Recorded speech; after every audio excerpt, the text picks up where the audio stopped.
Hello, I'm your host, Skeptical Scott. It's funny you say that, and man, we have a guest today that gets at the heart of this show, growing our skeptical muscles. And if you've ever rethought what you were taught and said, why did I ever think that? Then this show's for you. Please welcome to the show, author of extraordinary popular delusions of our times, Daniel Martin. Daniel Martin. Hey. Hello. How are you? I'm fabulous. Thanks for having me on your show, Scott. Oh, I'm excited. Hey, where are you joining us from today? I'm in Chaska, Minnesota. Minnesota. Hey, I met you in Minnesota. That's correct. Great. So yes. How would you say you're arriving to the show today? Well, I'm at home, so I'm just here. I guess what I mean is that you feeling good? I am feeling great, yes. Okay, good. Well, to set the stage, I think it's appropriate to quote another book from way back in the mid-1800s. Okay. Here's the quote. Men, it has been well said, think in herds. It will be seen that they go mad in herds, while they only recover their senses slowly, one by one. Hey, Daniel, can you name that book and or author? Well, that author would be Charles McKay, and the book would be Extraordinary Popular Delusions and the Madness of Crowds. That's correct. First published in 1841. And I remember reading a portion of that back in college. I'm a history major. Okay. So I asked you a second ago, how are you arriving today? How did you arrive in 1979? When you stuck your thumb out? Yeah, so when I graduated from college, I got dropped off by my mom and dad at Snelling Avenue and Interstate 94, and I had a backpack and a tent, and I stuck my thumb out going east on Interstate 94 and came back to that same corner a year later after having hitchhiked around the world. And when I was on my little walkabout, I did a lot of reading. You have time to read when you travel. Sure. And one of the books I read was Extraordinary Popular Delusions and the Madness of Crowds by Charles McKay. And I thought, wow, that just changed my perspective. It kind of brought out the inner skeptic in me. Sure. Because, McKay wrote about the Crusades and the skeptical thinking that goes into let's rape, pillage, and murder our way to Jerusalem so that we can get into heaven. That's a great example. Yeah. And just how you describe that too. Yeah. And the witch burning, they were burning 500 witches a year in England. I mean, for goodness sakes. Yeah. And financial delusion. So it kind of, when I read that, I said, you look around, and this was the late 70s, and we had the Moonies, and I thought they're a little delusional, aren't they?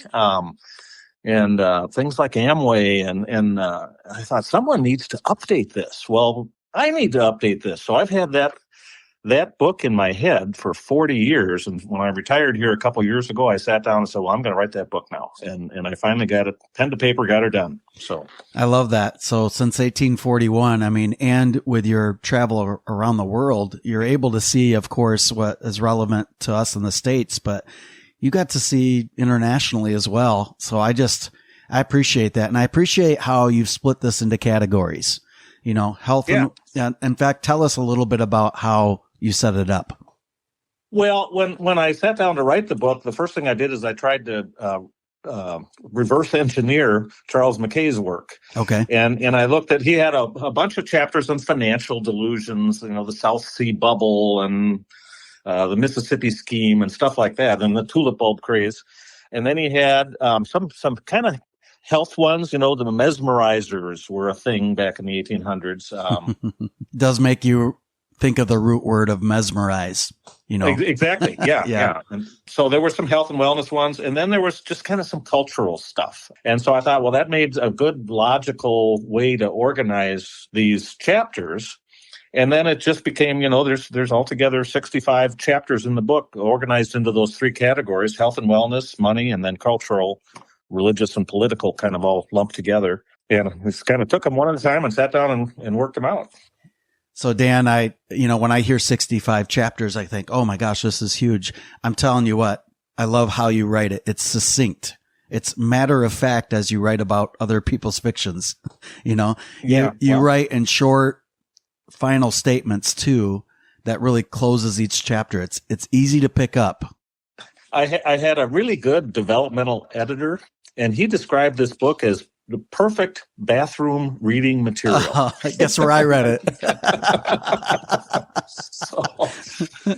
So there you go. It is. It's you can just read a section or two and put it right back down. I mean, each chapter stands on its own. So yes, we're gonna look at 3 or 4 specific chapters today as examples, and then we'll name some of the titles of the other ones as well, just so everyone gets a snapshot here. So let's start with the health and wellness sections. And listeners, here are some of the chapters we can all relate to: alternative medicine, acupuncture, fad diets, the anti-vaccine movement, and much more. But today, Daniel, we're gonna look at chiropractic.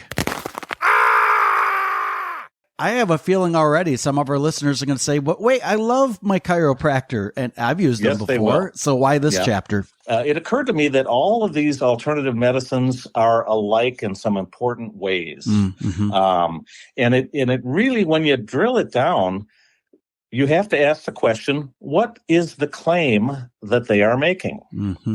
Now, the guy that invented chiropractic was Daniel David Palmer. He was a healer using magnets, and then he stumbled across chiropractic. Well, he invented it, basically. I'm laughing because it started with magnets, but yeah. Well, it is cool, right? Magnets are cool. So, well, there's something there, obviously, because that nail moved. But right.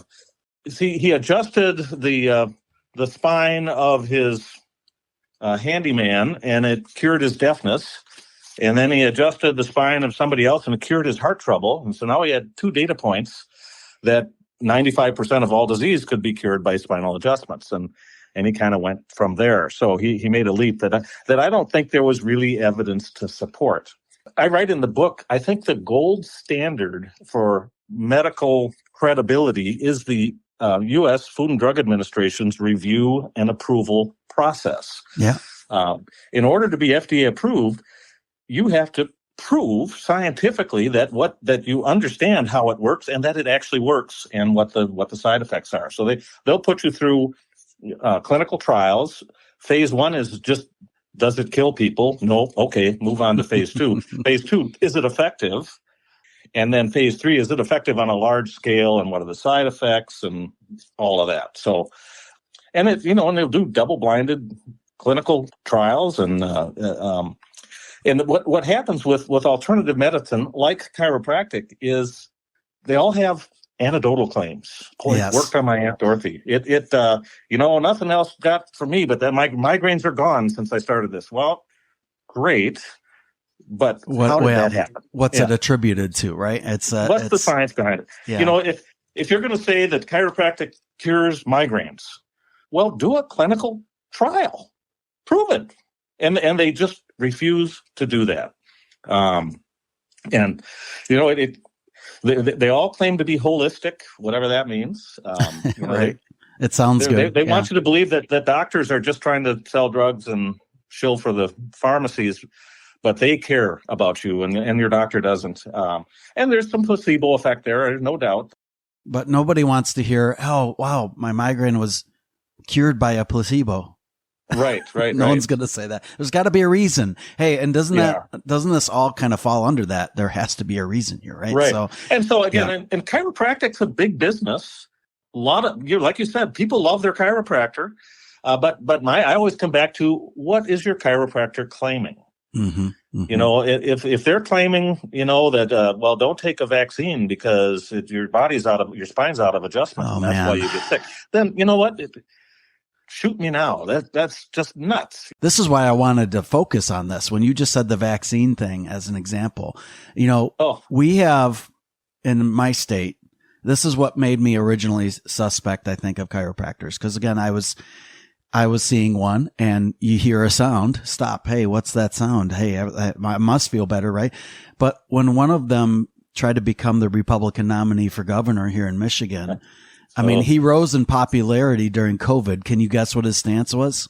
Oh, yeah. Anti-vax. And it's you can't make me do the thing that's good for the community. So, and protect others and the vulnerable. Right, Yeah, right on, that's just, right on. yeah. And luckily he didn't become the governor, but, I guess, that's what I appreciate about what you're saying though, is that if it is the thing that's gonna, Yeah. then let's throw it through some trials. Well, and again, all of these, you look at essential oils. Yeah, that, peppermint oil might help with your migraine, but let's do a clinical trial and know to what degree it does and what's contraindicated. When shouldn't you use the peppermint oil, and get the science behind it. And so why won't they? Because there's money in just making claims. And you can't blame people that have tried everything and nothing works. That's true. Yeah. Try something that, I get it. But the science matters. Well, and that's what made me, I'm going to say, fall for it again. I was being paid attention to. My pain was being paid attention to. And there may be something to all of these alternative medicines. Right. But prove it. Do the science. I mean, it can be done. Well, and here's one of the reasons why, right? Edward Ernst of England, he did a study. Yes. Yeah. What was his conclusion? Oh, he was a chiropractor, and I forget what else he did. But that there was some small benefit for certain diseases, musculoskeletal kind of issues, but beyond that, there's nothing. That any other claim is unsubstantiated.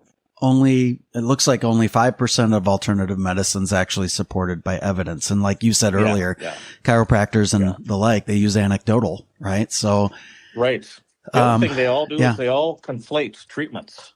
Right. So, I mean, many chiropractors will have an acupuncture referral and massage, and they'll want to sell you essential oils. There we go. Yeah. They just, and then if you do feel better, well, which was it? Was it the tea tree oil, or was it the massage? I don't know, but you need to come back.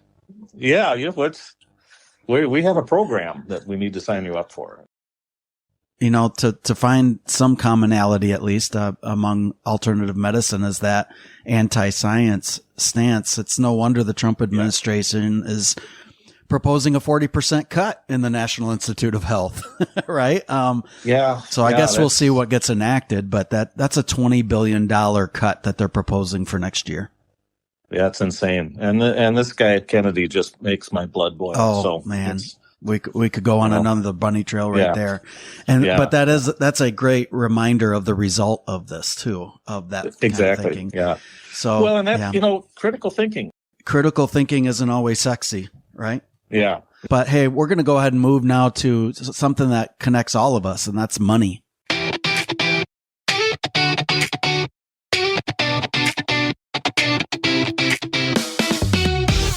Well, sure. Yeah. And so some of the chapters within the .com bubble, right? The cryptocurrency. I mean, this again shows you that this is beyond 1841 now, right? The lottery. Yes, that's right. Yeah.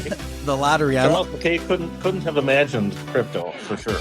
Right. I love your title for the lottery, which is Whole Lot of Delusions. That was good. Yeah. Very good. Timeshares, things like that. But right now we're going to look at MLMs, multi-level marketing. And so how would you define what an MLM is? It's similar to a pyramid scheme, but different in that multi-level marketing, you have to have a product for sale. Right. Whereas a pyramid scheme, you don't. That's really the only difference between a pyramid scheme and a multi-level marketing scheme. Kind of like the healthcare delusions. Let's go back to the claim. Right. What does Amway, for example, tell you? They tell you that you'll be in business for yourself, but not by yourself. Yeah, we're here with you. They're selling the idea of being an independent business person, owning your own business, making a lot of money. That's what they're selling to their people that they're trying to recruit. I looked up for this call. The most recent Amway income disclosure statement is on their website, and they're required by the government to post this every year. The average annual income for an Amway rep is $723 before expenses. Okay, that's $60 a month before expenses. Yeah, what does that now? Tell That's you? Not much of a business, is it? I mean, that does hardly even qualifies as a hobby, and that's half are below that. The top 10%, the best of the best, make $4,500 a year. Man, divide that by 12. Yeah. And again, before expenses. And what most of them do, particularly the top performers, they get higher commission rates on their downline if they sell a certain amount of product every month. So they do product loading. They're buying product and throwing it in the closet. Right. To make it appear that, look at everything I've sold here that's in my closet. Yeah. Yeah. Oh, yeah. Oh, my God. I mean, but you go to any of their presentations and, they figured out. I'm sure it's slick. And they won't tell you it's Amway. They've had enough success that people know that Amway is a bad deal, that they won't tell you it's Amway until you're about 6 meetings into the sales process. They'll call it the American way instead. Oh my God! Right. So I put, hey, you know what? Multi-level marketing schemes like Amway, and there's a million of them, are a delusion. If they're selling, you own your own business. Don't buy it, man. Hey, Dan. Right. What I didn't tell you is that I once worked with Amway. Now, I didn't sell products. I worked in the mailroom. But what I got to see was just how much business this went on internationally. Like all the addresses, it seemed like I was looking at was in Asia and India and all of that. And you can see the global effect here. I mean, they've had to admit now to defrauding our Canadian friends. The Supreme Court in India identified Amway as a pyramid fraud. So, I mean, and you'll probably love that there's a bar nearby here where I live called the Pyramid Scheme. Wonderful. Yeah. Wonderful. So, let's protect our money. Hey, we're going to move on now to the next volume. And that's the biggest volume of your book. It includes the cultural, religious, political delusions. And we see fun chapters like Nessie and Bigfoot. I appreciate the bird one that you put in there. Birds aren't real. That's the birds aren't satire. And I thought, well, let's throw why not? You make us laugh. That's good. Yeah. But the more current ones that make me shake my head, like flat Earth or the denial of climate change or even denying Holocaust today. All right. Yeah. And other current conspiracy theories. So before I go there, though, because we're gonna go into the religious side of things. What would you say your relationship to religion has been? Well, I grew up Catholic. I was an altar boy, the whole deal. Went to Catholic grade school, Catholic high school, Catholic college, and Catholic grad school. Currently, I would describe myself as agnostic. Mm-hmm. And I think that relates to a lot of our listeners here. I'll tell a little story about when I was on my walkabout. I was in India, and I was in the city of Madras. So I'm a young guy traveling with the backpack and I stayed at a Buddhist temple or monastery that had lodging. So I stayed there. And there was a common breakfast area, and you could go hang out and have your breakfast. And I got to chatting with a couple of Buddhist monks, and they said, "Oh, what's your religion?" I said, "Well, I'm Catholic." "Well, that's a Christian religion, right?" "Yes." "Well, I can prove that Christianity is totally false." And I said, "Oh, well, interesting. Go for it." And he said, "Well, Christians see God as the Father, but every father also has a father. So God can't be the beginning because he already had a father. So something else is the beginning. So all of Christianity is false." And I thought, what a bunch of mental gymnastics to completely dismiss, half the world's religious belief because you don't understand or like the model that they use to think about their creator. Mm-hmm. And I thought, well, that's just dumb. And I thought if Buddhist monks in a monastery, that's where they land. Holy crap. What about Catholic priests? What about, everybody else? And it pushed your thinking. Yeah. And the other thing that kind of really got me down the agnostic line is I got to thinking about, I have a cat. Her name is Mrs. Norris. Mrs. Norris. Perfect. Mrs. Norris. Yes. I recognize where that comes from. Well, my theory is all animal pet names should have cultural or political or literary references of some sort. That's great. I had a friend in college whose cat was named Hosni Mubarak. So that's great. But I sat down with Mrs. Norris and I tried to explain calculus to her. and it went nowhere. She didn't understand why you'd want to ever figure out the area under a curve, or why you would ever want to optimize when you had 40 different variables. She just wasn't there for me. Now, she's smart in her own way. You throw her out in the woods and throw me out in the woods, she'd live longer than I would. So there's some smarts there, but calculus she just couldn't get there. And I take that analogy back to myself, and I say, well, you think about God, and you think about infinity. I mean, if the universe is infinite, that's freaking incomprehensible. I can't. It sure is. Yeah, I can't go there. It's utterly incomprehensible. And if it's not infinite, that's even more incomprehensible.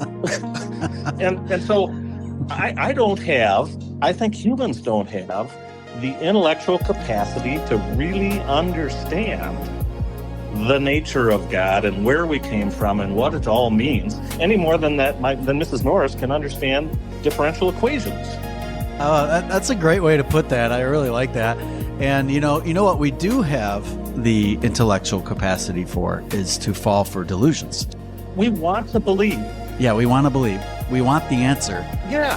And I have a friend of mine who lost a dear family member. When somebody dies, that's when people most want to believe. Yeah. And I get it, and I really don't knock people who choose to believe something that can't be proven. I'd say, fine. That if that brings you comfort, and if that's what you want, great. No skin off my nose. But there are religions out there that are just flat out wacky. Right. And this kind of brings in that word delusion, because I think sometimes people are pretty dismissive when they say you're deluded, like you're not smart or something. But I think what you're kind of jumping into there with those examples is that, hey, and I don't mean your book, I mean with what you just said, is the hope that people have. And that's why we fall for things, right? Because there is a desire, there is a hope, here. So let's go specifically to then one of your chapters, which is faith healing.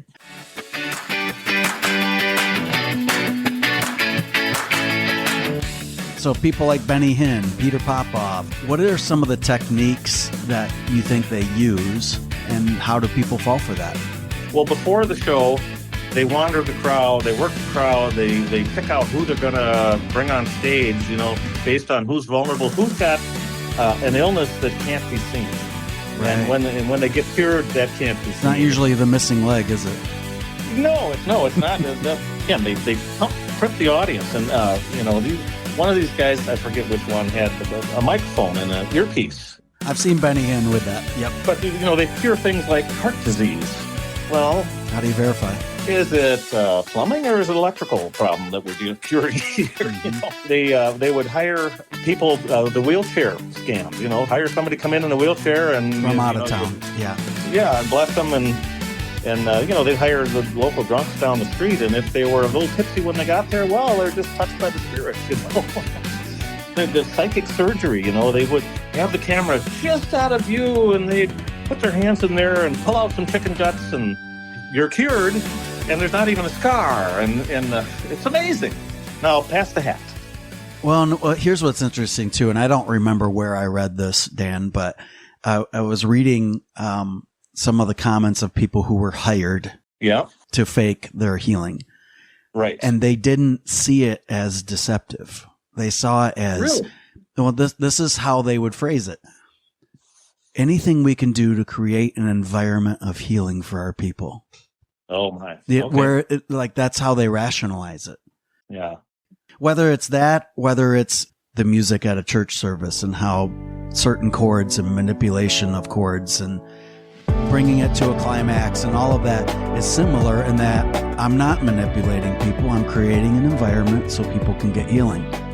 I view it as entirely 100% manipulative. It's very intentional, in my view. And the other thing, these faith healers, if their faith healing doesn't work, you know why?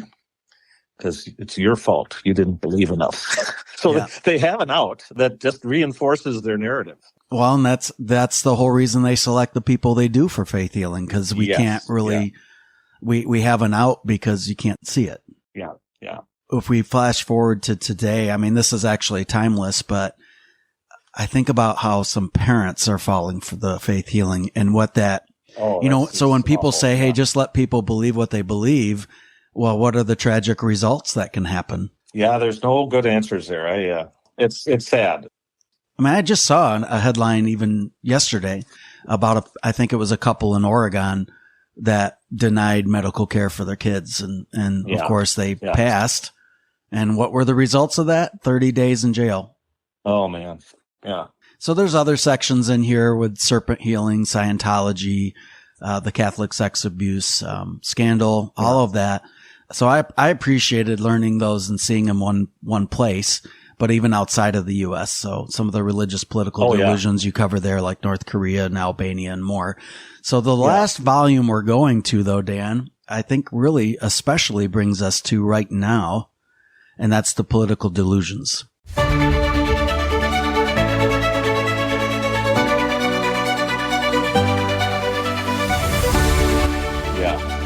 QAnon, Dominion voting machines, etc. But let's start with January 6th, and then we'll end with what we're witnessing now. Well, and I tell you, I did not want my book to be all about Trump. It could have been, the whole book could have been, I mean, and people do write whole books about that kind of nonsense. And I thought, no, you can't ignore it. So I put in, a chapter on QAnon, Proud Boys, and January 6th. And I'll tell you, QAnon was an innovator. He was really innovative in how he promoted his conspiracy theories. He didn't tell you what was happening behind the scenes that you couldn't see by hidden actors who had evil intent. He gave you clues. And the clues were called breadcrumbs, and he'd have breadcrumb drops. And if you're a person who was assembling these, and if you were assembling these breadcrumbs, you were a baker. Who doesn't want to feel like they're in on it? Oh, they're so in. And I've said too much, but follow the white rabbit. What the hell? Hey, you just made me think. Now I'm a pun guy, and you just, like this second, you just made me think of one. QAnon is Q in on. Like I'm in. Wow. Hey, I'm in on the joke. I'm on inside joke here. I regret that I didn't come up with that myself. Very well done. You just helped me get there. Hey, we're in on it. We're in on it now. This is great. Yeah. Hey, can I just ask you flat out, where were you when the Proud Boys, Oath Keepers, 3%ers, and others stormed the Capitol? Oh, I was at home. I remember that. I was just appalled. Yeah, it was absolutely appalling. And it continues to be appalling that, some of them are pardoned and they're... The denial. Yeah, and there's still the denial goes on. And it's like, oh, my God. We shake our head at the denial of the Holocaust, but we don't shake our head at the denial of something so recent. Yeah. It really is something. Yeah.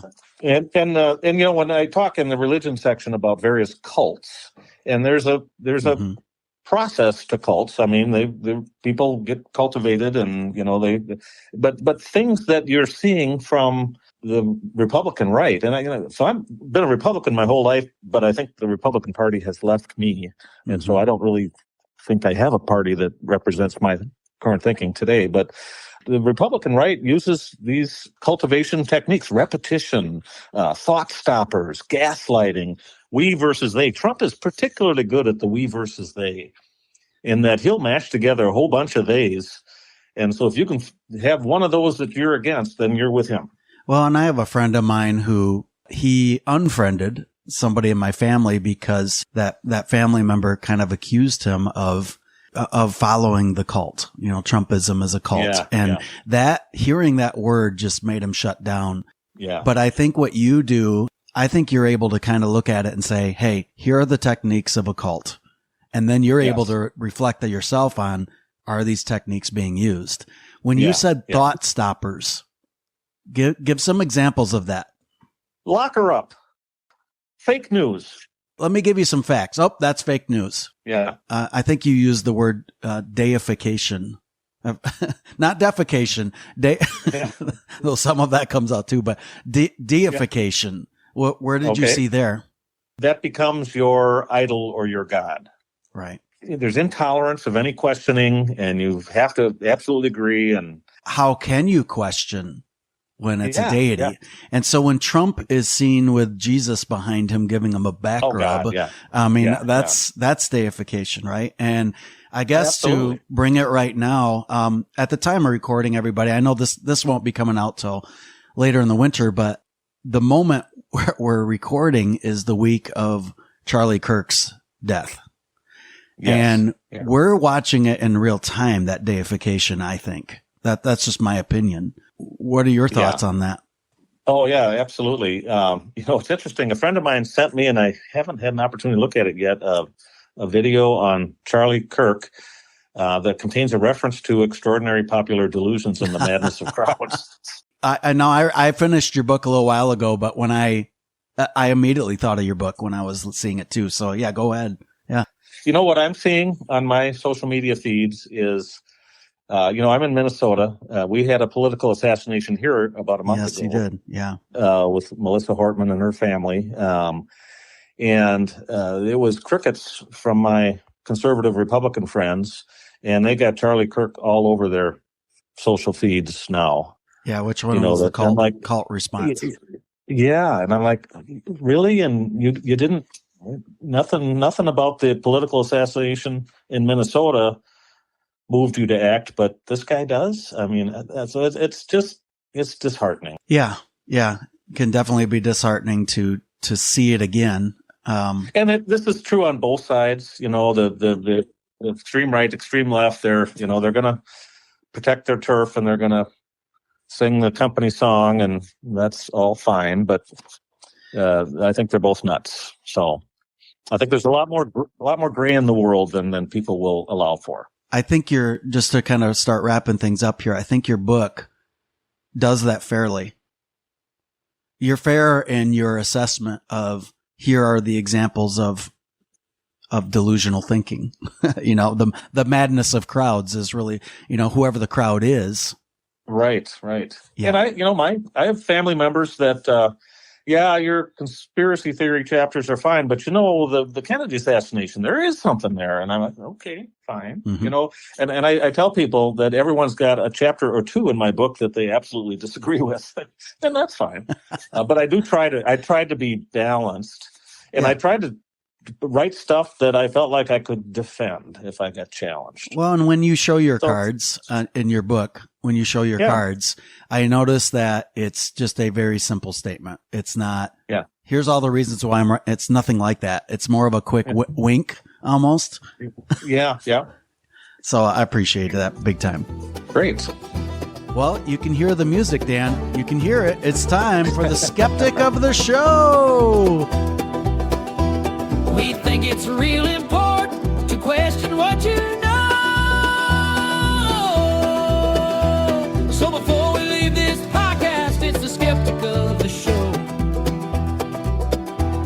Which, guess what? This comes from none other than Charles Mackay.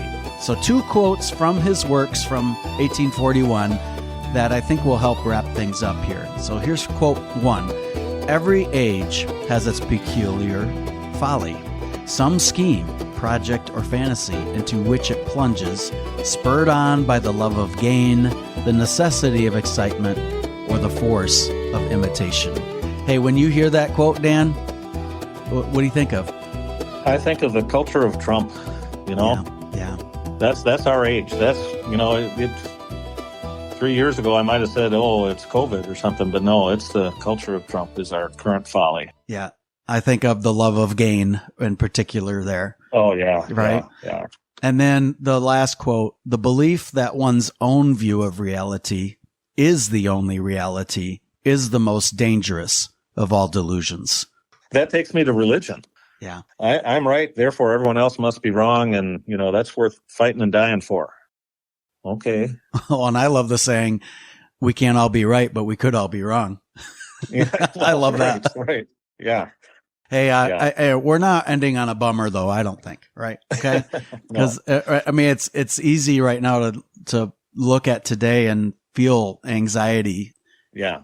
So any hope here? Well, I think I'm going to go back to Charles Mackay's original quote that we started this whole episode with, which was, it will be seen that they go mad in herds while they only recover their senses slowly, one by one. And hopefully they recover by reading my book. That's exactly what I was going to say. One by one reader at a time. That's right. Following social mania, that adds to the herd, but one by one might be through a book. So check our show notes. When I read Charles Mackay's work, it changed how I thought about things. And I hope I have that effect on others going forward. It's like a prescription, right? We change our vision, and then whatever's happening outside, we can reflect differently, you know? Yeah. So check our show notes. This is a great book. Put it in your bathroom. Perhaps a friend or family member, that one family member will pick it up and read a relevant chapter and get them started. So that's right. Daniel Martin, thank you. Thanks for joining us today. Thank you, Scott. It's been my pleasure. Thanks for listening to Funny You Say That. Find all of our episodes and social media channels at skepticalscott.com. Got some feedback or a question? Email me at heyskepticalscott@gmail.com. Drop the supernatural, embrace the rational, believe in as many true things as possible. See you every first and third Friday. Cheers!